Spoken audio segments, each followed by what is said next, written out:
अगला चैप्टर है बच्चों, पूरा हिंदुस्तान मिलेगा। पूरा हिंदुस्तान मिलेगा। चलिए निकाल लीजिए पाठ। लेखक हैं इसके केदारनाथ अग्रवाल। लेखक कौन है इसके? केदारनाथ अग्रवाल। बोलो कस के। केदारनाथ अग्रवाल का जन्म यूपी के बांदा जिले के कमासीन गांव में 1911 में हुआ। केदारनाथ अग्रवाल जी का जो जन्म हुआ उत्तर प्रदेश के बांदा जिला है वो बांदा जिला के कमासीन एगो गांव है, वो इजे हुआ था 1911 ईस्वी में। तुमको दिक्कत देगा? उनकी शिक्षा इलाहाबाद और आगरा विश्वविद्यालय में हुई। वे पेशे से वकील थे। जीवन भर अपने शहर बांदा में वकालत करते रहे। हिंदी के प्रगतिवादी आंदोलन से उनका गहरा जुड़ाव रहा। सन 2000 में उनका निधन हो गया। वो जिंदगी भर अपना वकालत करते रहे। युग की गंगा, नींद के बादल, लोक परलोक, फूल नहीं रंग बोलते हैं, आग का आईना, पंख और पतवार, हे तुम मेरी, मार प्यार की थापें, कहे केदार खरी खरी आदि उनकी प्रमुख काव्य कृतियां हैं। वकालत करते करते भी उनका हिंदी से लगाव नहीं छूटा और हिंदी में उन्होंने बहुत सारे काव्य का रचना किया, जैसे युग की गंगा, नींद के बादल, लोक पर आलोक लोक, फूल नहीं रंग बोलते हैं, आग का आईना, पंख और पतवार, हे तुम मेरी, मार प्यार की थापें, कहे केदार खरी खरी प्रमुख काव्य कृतियां हैं। कविता के अलावा इन्होंने गद्य भी लिखा। केवल कविता नहीं लिखा इन्होंने, केवल गद्य भी लिखा। जो गद्य भाग था ना पहले वैसा। उन्हें सोवियत लैंड नेहरू पुरस्कार, साहित्य अकादमी पुरस्कार से सम्मानित किया गया। इनके गद्य और कविता इतने अच्छे हुए कि इनको 2 प्रकार का पुरस्कार भी मिला, साहित्य अकादमी पुरस्कार और सोवियत लैंड नेहरू पुरस्कार। केदारनाथ अग्रवाल प्रगतिवादी धारा के प्रमुख कवि माने जाते हैं। जन सामान्य का संघर्ष और प्रकृति के सौंदर्य उनकी कविताओं का प्रमुख प्रतिपाद है। उनकी कविताओं में मनुष्य और प्रकृति एक दूसरे के साथ साथ पहचान पाते हैं।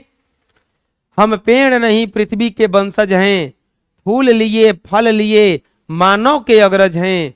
प्रगतिवादी कवि अग्रवाल की प्रकृति चेतना, छायावादी प्रकृति चेतना सौंदर्य बोध से अलग है। वे सौंदर्य को सर्वस्व पृथ्वी प्रकृति में व्याप्त करते हैं।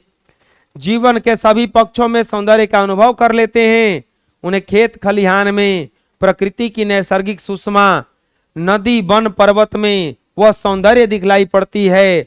छायावादियों के भांति वे कल्पना लोक में सौंदर्य का संधान नहीं करते, अपितु आसपास के जीवन में इसका सौंदर्य देखते हैं।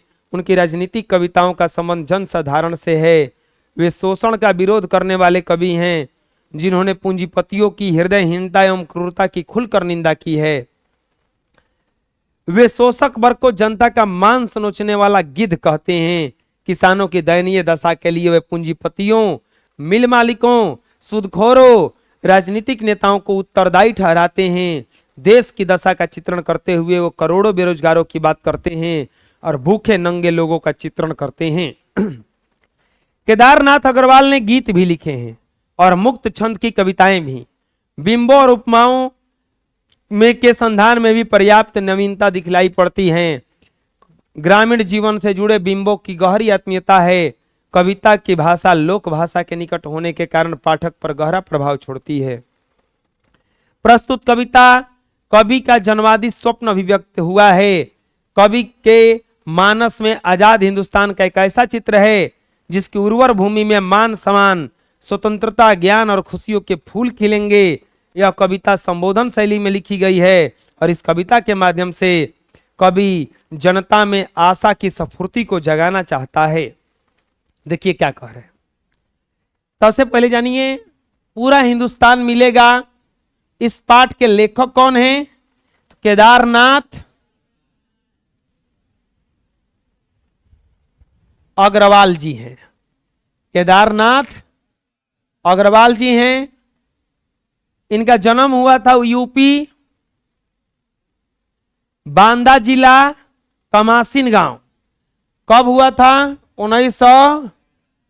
प्राथमिक शिक्षा दीक्षा इनका बांदा में ही हुआ, इलाहाबाद और आगरा विश्वविद्यालय में हुआ। पेशे से वकील थे, जीवन भर बांदा शहर में वकालत करते रहे।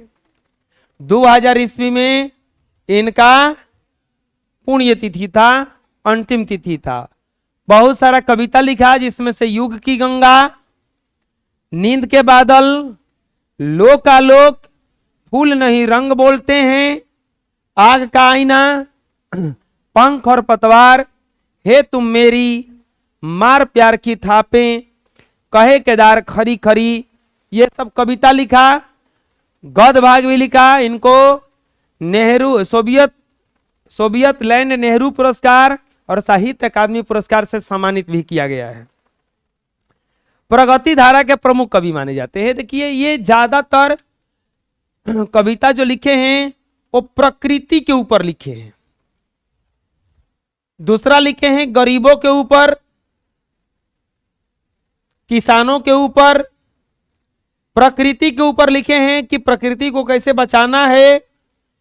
गरीबी के लिए यह शोषक वर्ग, शोषक किसको कहा जाता है? जो शासन करता है, उसको महा उत्तरदायी ठहराया है कि ये लोग बहुत गलत है। और किसानों को ये जमींदार मिल मालिकों को बताया है कि यही लोग परेशान करता है। अग्रवाल जी ने गीत भी लिखा है। और जो ये हम लोगों का पाठ है इसमें जन्मवादी स्वप्न, एक कवि का कोई स्वप्न है जिसको इन्होंने प्रस्तुत किया है कि ऐसा कुछ होने वाला है। कवि के मानस में आजाद हिंदुस्तान का एक ऐसा चित्र है जिसमें उर्वर भूमि, मान सम्मान, स्वतंत्रता, ज्ञान और खुशियों के फूल खिलेंगे। यह कविता संबोधन शैली में लिखी गई है और इस कविता के माध्यम से कवि जनता में आशा की स्फूर्ति जगाना चाहता है। कवि यह विश्वास दिलाना चाहता है, देखो देश जब आजाद हो रहा था, आजादी से पहले लोगों में बहुत ही वो क्या कहा जाता है, स्थिरता रहता है। लोगों में बहुत स्थिरता रहता है, वो कुछ करना नहीं चाहते हैं। ये कवियों का लेख ही है कि उनको जगा के रख देता है। कुछ कुछ ऐसा लिखा जाता है जैसे दिनकर जी लिखे, सिंहासन खाली करो कि जनता आती है। तो उसमें भी वो अंग्रेजों पर करारा प्रहार किया कि तू लोग क्या है रे, तू लोग कुछ है। इसके बाद ये भी बोले पूरा हिंदुस्तान मिलेगा, मतलब थोड़ा मोड़ा जगह हम लोगों को नहीं चाहिए, हम लोग को पूरा हिंदुस्तान चाहिए। तो इसमें भी इन्होंने प्रहार किया है उन सामाजिक तो असामाजिक तत्वों पर जो हिंदुस्तान को तोड़ना चाहते हैं। तो ये कवियों का लेख हमेशा उस ओर ही प्रेरित हुआ है। तो इस ओर इन्होंने भी लिखने का प्रयास किया है, देश के बारे में, प्रकृति के बारे में और गरीबी के बारे में।